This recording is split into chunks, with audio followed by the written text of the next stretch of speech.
and Gas Infrastructure Fund will be built in the bill in a way, like I said, that will uptake major financial responsibilities on the part of the government, Mr. Speaker.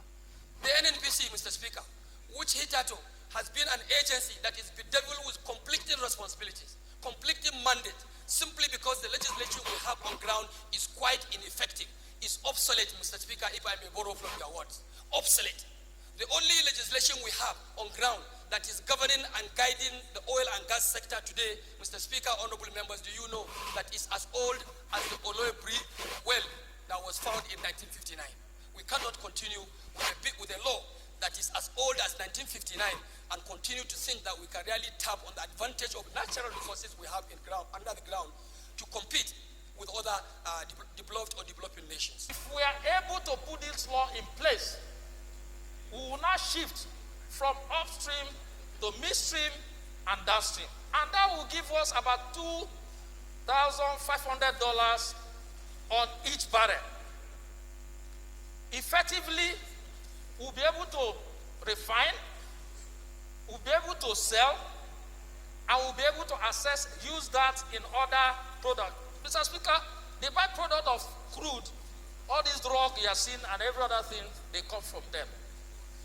And we are only comfortable with what we assess in the crude oil market without refining it. Our 3 refineries are bad. And that is why we can think of even importing from Niger.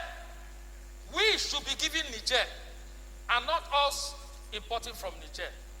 We have a lot of untapped resources, but we don't have commensurate resources to explore these resources for the purpose of harnessing it and then putting it for our infrastructure needs. Because as it is now, the fund that is meant for exploration is as the whims and caprices of the NNPC.